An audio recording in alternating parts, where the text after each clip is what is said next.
I'm Lisa Feldhausen. And we're over our office export controls, conflicts of interest, and responsible conduct of research. So I started out many years ago on the contract side of things, kind of had export control and other compliance sprinkled in a little bit. Solely compliance now, which is more fun than it sounds. I know a lot of people run from compliance. Those of us who enjoy reading regulations and that kind of stuff, it actually is more fun. In addition to export controls, conflicts of interest, and RCR, we also oversee the Visiting Scholar Program.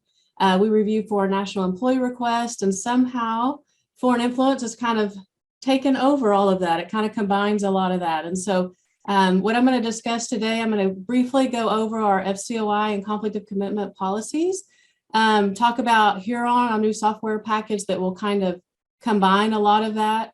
Foreign influence is sprinkled throughout all of that, but then we'll focus on foreign influence with a couple of examples.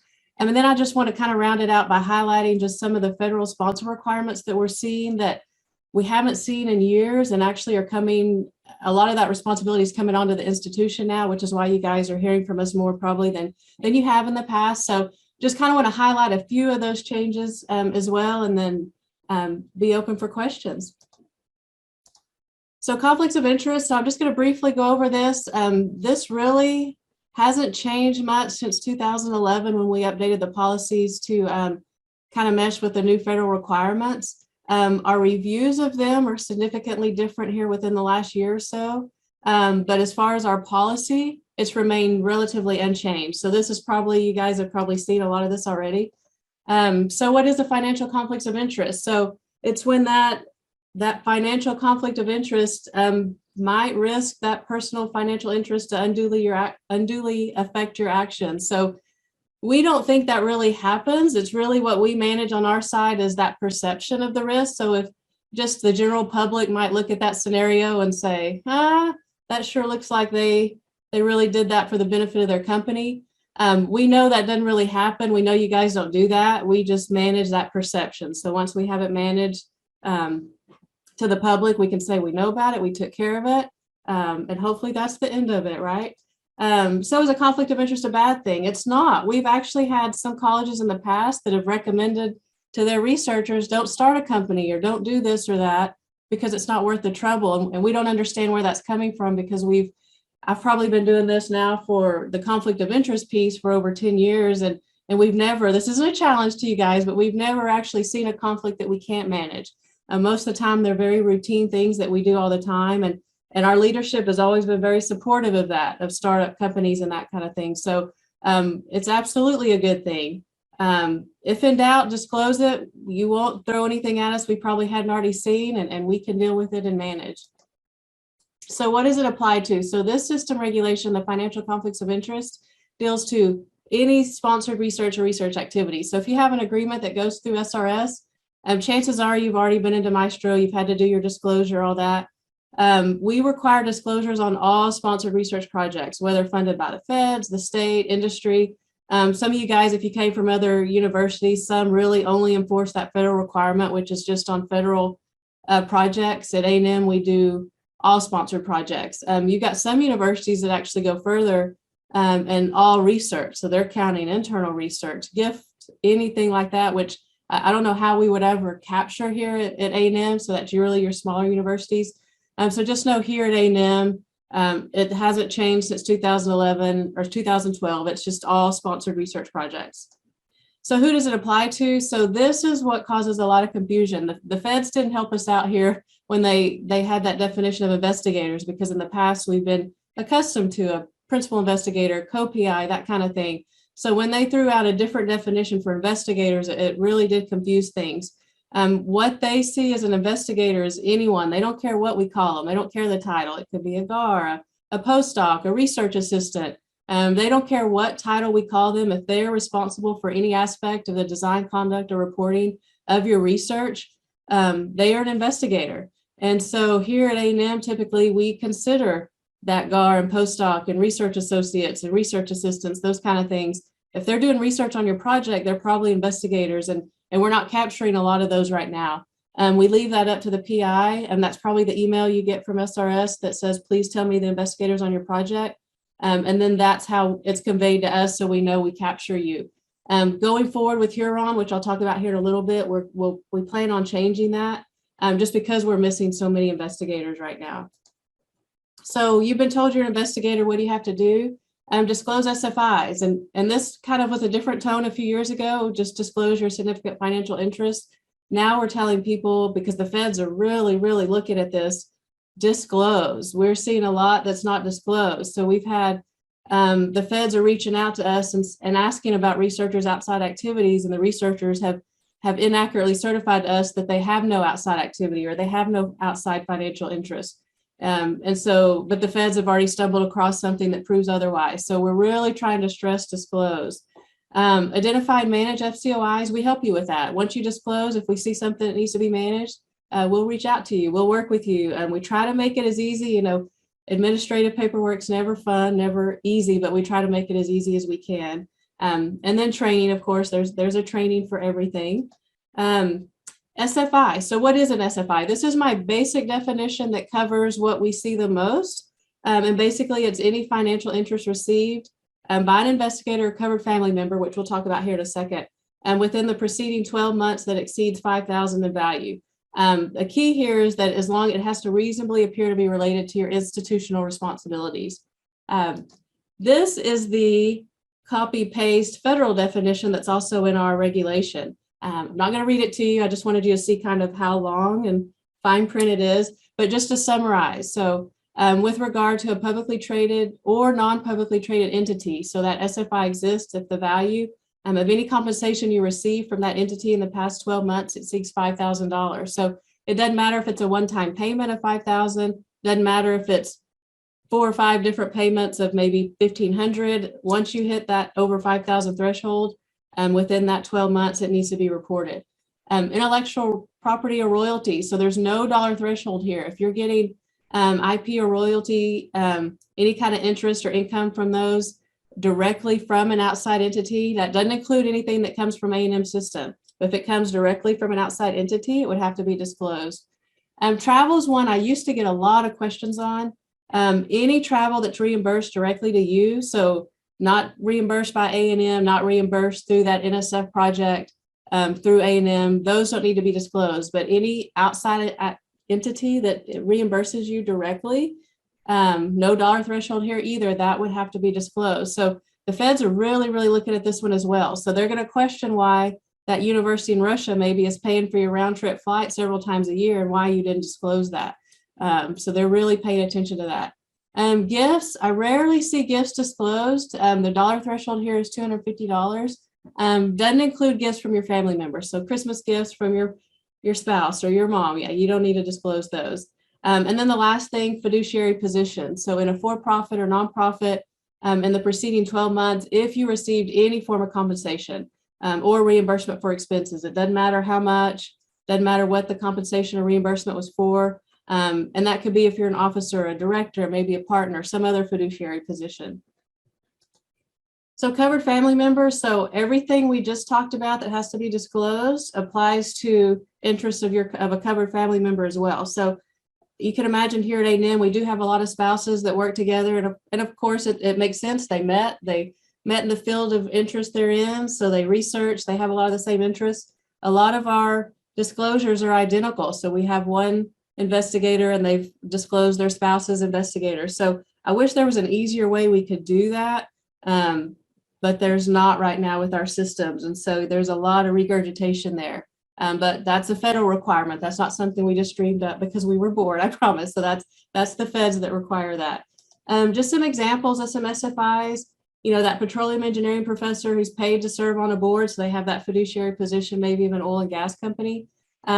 That may be different if that was maybe a liberal arts professor on the oil and gas company. It may not necessarily be related to their institutional responsibilities.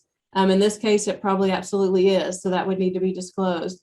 I'm not going to read all these to you. The last one we manage quite a bit, and that's that researcher. So the investigator who maybe has that oversight role or the supervisory role over support staff or students. We see it a lot with students and postdocs, maybe working on a research project, but also that investigator has an interest in the company they're doing the research project for. We see that quite a bit. We manage it quite a bit. It's no problem.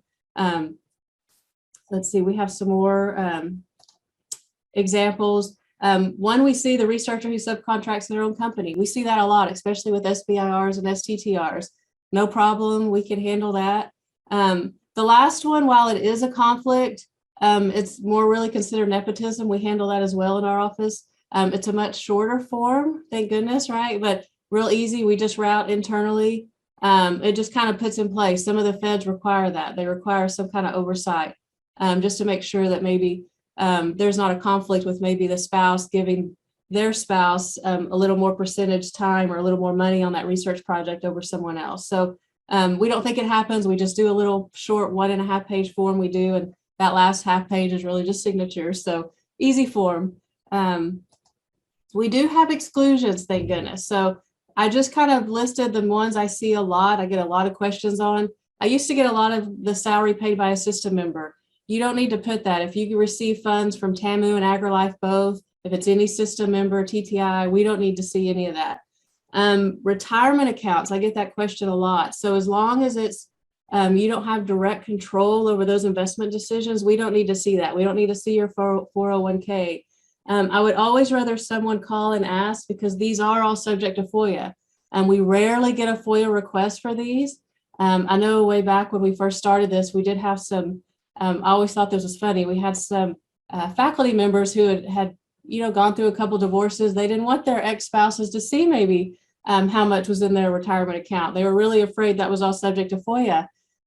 So aside from the fact that maybe they should have been a little more honest, right? But it doesn't matter on that point. It didn't need to be disclosed. So I'd rather you call me and say, hey, do I need to disclose this?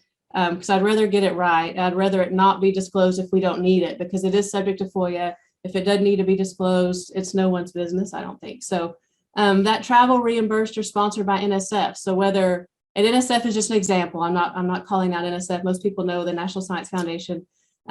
If they pay directly from that sponsored research project and you're reimbursed through TAMU, or NSF reimburses you directly, we don't need to. So one big exclusion we have is any expense reimbursed by a federal, state, or local government. Now, U.S. government, so don't let that trick you up. It has to be a U.S. federal, state, or local government, so that the government in that other country that reimburses you absolutely has to be disclosed. So how do investigators submit? So this is going to change. So right now, currently it is in Maestro. We're moving to a new system called Huron, which I'll talk about here in a little bit. It's going to combine the FCOI disclosures that I just talked about, our conflict of commitment disclosures, which I'm about to talk about next, and then the external employment outside activity request. So that'll all be in one form. We hope by summer, but as of now, today, that FCOI disclosure is done in Maestro. It's been done in Maestro for years. So, so disclosures, they have to be submitted within 30 days of employment every year, or within 30 days of acquiring a new SFI. So just because you submit one 6 months ago, if you acquire a new SFI, the feds require you to go in and update that. One, if you're on PHS funded research, which a lot of you I know probably know, Public Health Service, a lot of those agencies like NIH, for example, require you to have that disclosure on file prior to proposal submission.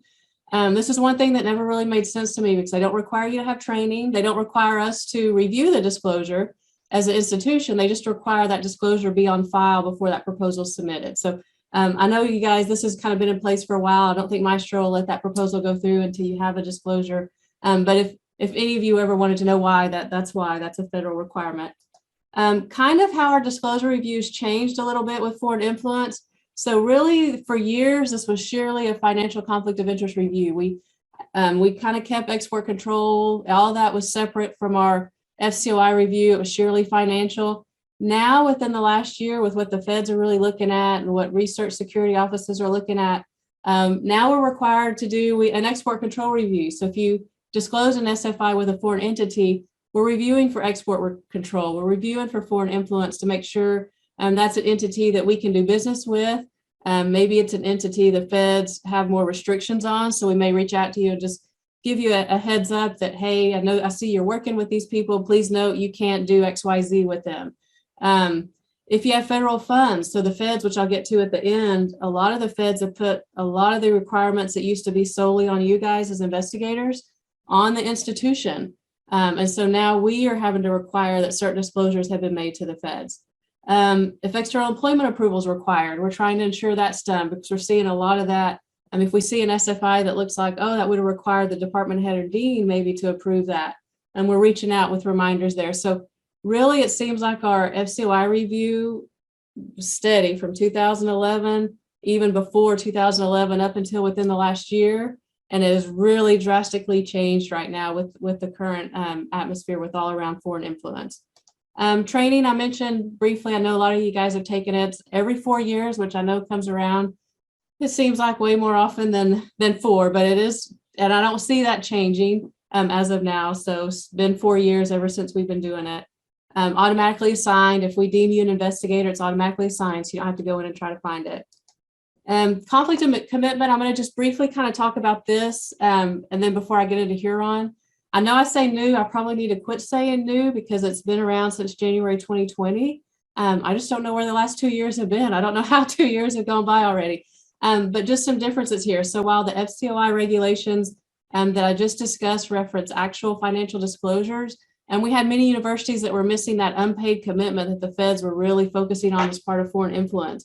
And so those included things like receiving that lab or office space at a foreign university. So while you're not receiving salary there, you may be receiving that space or equipment or that support staff or the grad students or what have you, maybe travel reimbursement. So a lot of our FCOI policies weren't capturing all of that. It should have captured the travel, but it may not necessarily capture that lab space or office space. So we had a lot of universities were really scrambling to try to capture that conflict of commitment either in a separate policy or kind of work it into their existing FCOI policy. So what is a conflict of commitment? So basically it covers the performance of duties for that external entity that are substantially similar to or in competition with what you do here at the university.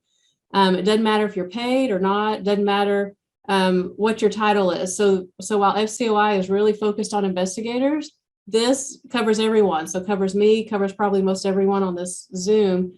So as an example, what a lot of people don't realize that this would also capture maybe that accountant over an FMO who also does accounting work outside of A&M. So conflict of commitment really covers all employees. So, and kind of, I just kind of went into that, covers everyone. So one other change that you'll see with Huron, so while FCOI does apply to all researchers, and you have to disclose whether you have anything or not, on COC right now, you only have to disclose if you have something to disclose. That's going to change with Huron when I get into it, Huron here in a little bit. What needs to be disclosed, so kind of like I said, this really focuses on that last, because that any uncompensated activity, that's really the conflict of commitment that the feds are looking at. And the feds are kind of looking at it in different ways. So NSF, for example, is looking at it as that true time commitment. So they really are looking at it as, do you really have the time to do this? NIH, some of the others are really looking at it more from the foreign influence standard of okay, we see you're doing that. They're not really focused on, do you have time to do it? They're focused on, should you be sharing that with these people? Are they paying for it? That kind of thing. So kind of really what the feds are. So, if you're flying to, I think I used Russia as an example a while ago, China's another one. If you're flying there several times a year, you're working in a fully staffed research lab that's very similar to here. The feds are going to want to know about it. If you hadn't disclosed, that's really moves you up on their radar. You will want to know about it. So when I say we, it's not necessarily me, it's the department head, your dean. They're going to want to know to make sure that that's something that could be approved, and just to make sure you're not overcommitted with your time. Just because some of the federal sponsors are really looking at that. The federal sponsors really going to want to know, because that taxpayer funded project that maybe you're working on maybe shouldn't be for the benefit of another country in lieu of the US. So different federal agencies kind of looking at it for different reasons. Most of it is foreign influence. So what do you do? So right now, remember, this is going to change, but right now there's a conflict of commitment form. Of course, it's a manual process, very archaic. We're hoping this will change here by summer, we hope. And Huron. So y'all have heard me talk about Huron a little bit. So this is a centralized conflict of interest management system that will combine our FCOI, COC, and external employment request into a single disclosure form. So if you currently submit an FCOI disclosure in Maestro, it's going to move to Huron. So the changes, I'm just going to kind of point out some of the key changes you guys will see as far as investigators is those FCOI questions. The intent right now is to have those broken out into a yes, no. So you don't have to remember that slide of the tiny font that I showed you guys a while ago, you don't have to remember all of that because you'll be faced with yes, no questions. You will also now see questions specific to external employment and outside activities. So those will also be a yes, no format. So you won't necessarily have to remember, gosh, is this something I need to disclose on my FCOI disclosure? Is this an external employment? It'll all be on one form and all yes, no questions. We are going to default GARs and postdocs. That's our intent, to have them complete the investigator version of this, just because we're missing so many of them and the feds are really looking at that. We may have a couple questions. So the feds right now, as part of some of the guidance that they're working on, which I'm going to talk about here in a little bit, I think they're going to come out and say that we're going to have to certify that maybe someone doesn't have a talent award. So that may be a yes, no question that's included. But all these questions will be included on one form. If you're not an investigator, you guys are going to see the most changes. So this would be people, like me, just, your regular old staff, right? So while our investigators, they're used to doing an annual disclosure, whether they have anything to disclose or not, the rest of us, we're not accustomed to that. So we haven't had to do a disclosure unless we actually have something to disclose.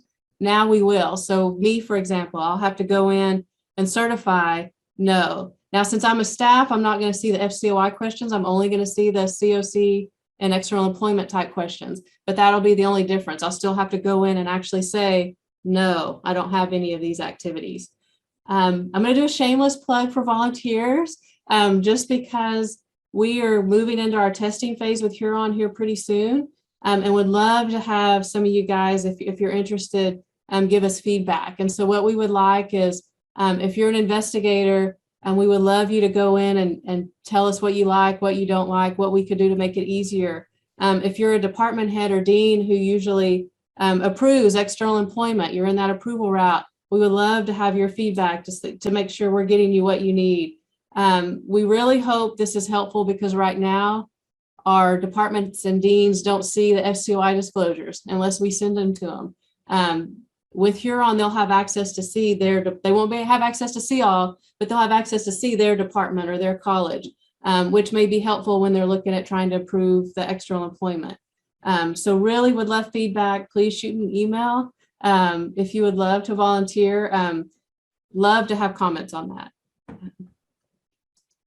So foreign influence. So this is something that really was one of our, a couple years ago, 5% other duties is assigned, right? And now it's kind of our 110%, right? It seems to be all encompassing everything we do now.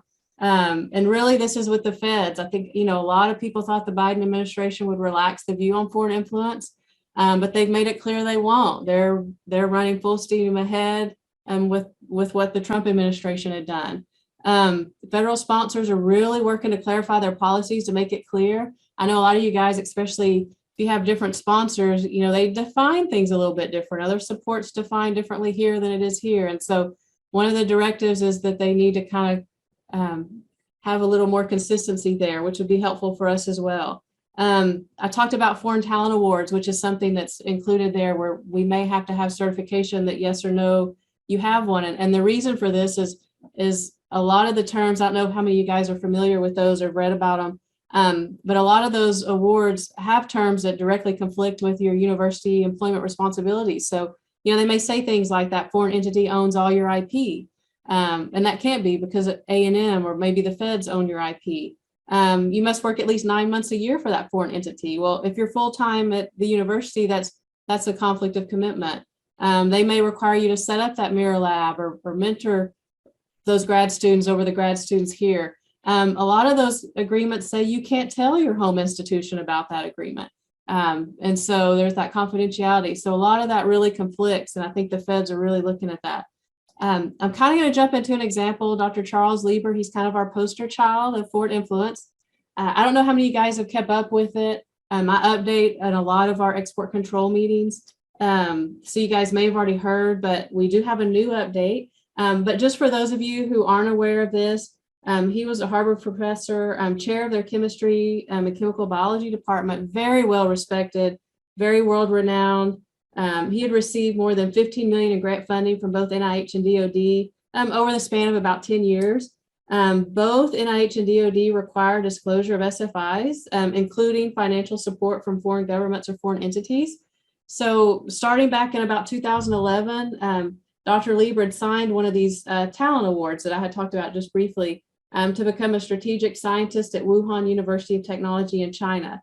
So under the terms of that talent agreement, Wuhan paid Dr. Lieber $50,000 a month. They reimbursed his living expenses, awarded him a couple $1 million to establish a research lab there in Wuhan that really mirrored the lab there at Harvard. In return, he had to work for Wuhan not less than 9 months a year. This really conflicted with what he was doing at Harvard because he was a full-time Harvard employee. In 2018, the feds kind of started looking at this. And the IRS ties into this too, because really they start questioning those secondary sources of income. Dr. Lieber initially denied having any knowledge. So I think the feds, they even presented him copies of his bank statements and he's from the banks in China, and he still denied it. Ultimately, he was arrested in January 2020, charged with making materially false, fictitious, and fraudulent statements. So the officers alleged then at the time that he misrepresented his affiliation with the 1,000 Talents program and failed to disclose that outside funding. So federal grand jury in June of that year, they indicted him. He's been fighting it, of course, ever since. So just as an update, just within the last few weeks, a federal jury convicted him in federal court of lying to federal authorities about his ties to the 1,000 Talents program. So specifically, what they found him guilty on were 2 counts of filing a false tax return, 2 counts of failing to file a report of foreign bank and financial accounts, and 2 counts of making false statements to federal authorities. So what we see on a lot of these cases are the IRS wants their money, right? They didn't get the taxes off that income, whether you received it legally or not, right? And then the false statement. So, and then just as another twist, I don't know if you guys have been following this case. Dr. Lieber tried to get Harvard to pay for his legal fees, saying that he wouldn't be having to fight this if it wasn't for his, he's doing this as a Harvard employee. But the court actually came back and ruled that Harvard wasn't obligated to pay his legal fees since those charges were not related to activities within the scope of his Harvard employment. So those, I'm sure there'll be plenty of appeals and we'll update on that, but those are very recent updates. I just kind of wanted to talk about, so we have a TAMU professor here too, so it does happen here. I'm not going to say his name, but this particular professor had a NASA award, which we'll talk about here in a little bit. But for those of you who have NASA awards, you're probably familiar because they've had this restriction for a long time, that they do restrict the bilateral collaborations with the Chinese owned company with China just for NASA. And so this particular professor didn't disclose any of these relationships. He actually certified to us and to NASA both that he didn't have these relationships. So it can happen here as well. So had he disclosed this, we could have definitely figured out what we needed to do to bring that into compliance without it having to go to an arrest, because we never want to see that. So foreign influence. So I'm just going to talk about this. I don't know how many of you guys are kind of familiar with this. So the National Security Presidential Memorandum 33, that is what the Trump administration released. Literally, I think it was his second to last day in office. It was very, very last minute. I think this is when people thought the Biden administration would just kind of ignore it. It did take the Biden administration a couple months to kind of go through it and read it, but they're running full steam ahead with it. So what this did basically was it tasked the OSTP, Office of Science and Technology, to coordinate the standardization of our disclosure policies, because they are across the board. And it is confusing with what one agency wants disclosed versus another. Let's see. We'd all love to see that, right? So the first guidance, OSTP, so they promised it would be in November. It wasn't until January. That's probably not too late by government standard, right? But the first step is that standardization across the disclosures, what the feds require. Really, what we're interested in, I listed the 5 that they're talking about, just so you guys are aware. Disclosure requirements, that would be huge. That would really help us out a lot. Digital persistent identifiers, that's just kind of a heads up for you guys. That would help us when looking at publications and that kind of thing to make sure we have the right person. I know we have a lot of professors that have, their first name may be spelled differently sometimes, or they use their middle initial sometimes, and so we've got one that publications are under 4 different variations of his name. So that DPI would be very helpful there. Consequences, that's something that we've really been asking the feds for, because really that's how we determine our risk, right? What are the consequences for violation? So we know where to put our resources. So that's something that really we've been wanting. And then information sharing, research security programs, just kind of provides those instructions. That's first step. I'll kind of keep you guys updated. A lot of this you'll see in Huron, because they're keeping up with any of these requirements as well. So just to keep us compliant. Just kind of what we're seeing from the federal sponsors. I could talk for days on all this. I really just wanted to touch on the highlights, just so if any of you guys have these sponsors, you kind of know kind of where we're looking at, where we're headed. National Science Foundation kind of surprised us back in 2020 because they were the first ones to kind of jump on board here. And usually they're not. They kind of wait to see what NIH does, that kind of thing. But they jumped in 2020. They put that requirement on the institution that if we discover that some of that current impending or in-kind support wasn't disclosed, the institution now is required to disclose that back to NSF. This has been really eye-opening for us. Because as we're going through this, we're seeing that current impending is not necessarily accurate. And NSF has stated, universities have really voiced concerns with how on earth are we supposed to do this? We're not staffed to do this. Universities aren't staffed to review every single NSF proposal that goes in to that level of detail. And they said they don't care how we do it. They don't care how we review. They're not going to get into our internal processes as long as we do it. So we are actually working on guidance for both NSF and NIH both, which I'm going to talk about, that really lays out what they expect. And really it's based on the issues we're seeing as we're spot checking a lot of these NSF proposals, just hopefully to help out you guys that have NSF projects to know exactly what you need to be disclosed or what NSF is expecting.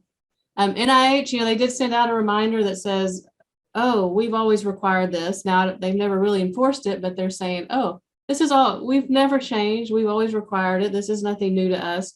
But really they have made some tweaks. So other support, in-kind support, the foreign component is a big thing, and that'll be included in what we send out.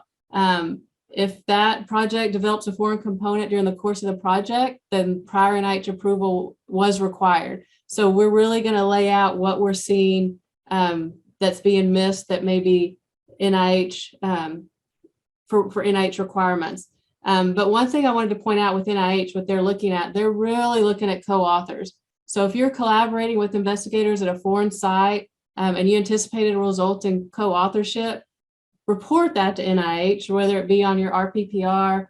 If they're working remotely and it's deemed a significant component, they need to approve price. So they need prior approval. So if you have any questions on that, let us know. I have a ton of slides on NIH. I just wasn't sure if I should get into all of those for this because I wanted to touch on all the agencies. But we can go into what they consider other support, what is in-kind, what exactly do they deem foreign component, that kind of thing, just to help you guys out a little bit. NASA, so we talked about that already a little bit. They've had that restriction. That's just that first bullet is their NASA restriction. It's been in place for I think 10 or 11 years. They've had it in place, they say, because of security concerns. They haven't really changed that stance in about 10 years. One question I almost always get is bilateral. So what is the difference between bilateral and multilateral? And we've never really been able to get a really good definitive answer from NASA. But if any of you guys are following the TAMU professor case, the court documents have a really, really good lively debate back and forth about bilateral, multilateral. Now, it may only be interesting and entertaining to me because I love reading that kind of stuff. But if anyone wants to get into it, the courts, the argument here was our TAMU professor tried to say that he didn't have to disclose because it was multilateral, because there was a chance maybe down the road that there may be some Spanish researchers involved or something like that. And really good, they tried, they had a good argument. The courts came back and said, well, it's cute that you think that, but no, absolutely not. This was bilateral. But they really go into back and forth. So if any of you guys are interested in that, shoot me an email. I'll be happy to send you the link. It's all public. It's out there in the public. So I wouldn't be sending you guys anything that we shouldn't. But let me know, just because I get that question quite a bit. DOE and DOD, so Department of Energy, so they've kind of toyed with us a little bit. So they've got an order that requires their approval for foreign national access to DOE sites, information, or technologies. For a long time, they included an exemption for institutions of higher ed. So we really didn't have to worry about that. They removed the exemption, kept promising us, oh, oops, it was a mistake. We didn't mean to. Back and forth. Well, a couple of years later, the exemption's no longer there. So we have to have approval for that. And that's something that our office, the Export Control Office, will work directly with DOE to upload for them. Now, they did come out with an interim conflict of interest policy here just very recently, last month. It's very similar to the federal regulations we've been under for years. So that part is good. One interesting thing, because the feds, all those agencies have to be just a little bit different, right? So they've included financial relationship in their definition of SFI. So it's financial interest or financial relationship. Of course, with the feds, they didn't give us a definition for that. We don't know what that means. We are hoping, and we'll stay on it, of course, and make sure we keep you guys compliant, but just a frustration we deal with the feds. Another thing with DOE that I wanted to point out is their program officers will have the discretion to expand the definition of investigator. So that's fun, right? So it can include any person who participates in the purpose, the design, the conduct, or reporting of that project funded by DOE. We're hoping we capture most people as investigators. I don't know who they would capture with that definition that we wouldn't already, but I just kind of want to give you guys a heads up. DOD, I'm sorry, Department of Defense, they've been we feel like they've kind of just been sleeping. So you think DOD would be one kind of like NASA, they would really be on the front end of this. And they basically just sent out a reminder that, oh, we've always required it. But they really haven't given us much guidance. So I was actually on a webinar yesterday with DARPA, which is an arm of DOD, and actually asked a question of, what do you expect us to disclose? If we find something, do we disclose to you guys? What do you want us to do? And they've just said, just reach out to your program officer, which we actually have done. We just don't get responses. So it's kind of surprising that Department of Defense is kind of not doing much, but I'm sure they'll wake up and hammer us at some point, right? And really, to summarize here, is just disclose. So even more so now, with the feds really looking at this, nothing will put you on the feds' radar faster than not disclosing. And so a lot of times when they're reaching out to us saying, hey, can you let us know when this was approved or who approved this, it never even was submitted for approval. And so we really are trying to, I know Huron will really help with that, because it'll really help lay out those yes, no questions, but to disclose. I've kind of included contacts here. You can reach us at any of those emails or me directly. And we're happy to help. And then I guess we can turn over to questions. I know I breezed over the feds quite a bit, but if any of you guys want more input for your departments on any of those areas, I'm happy to come.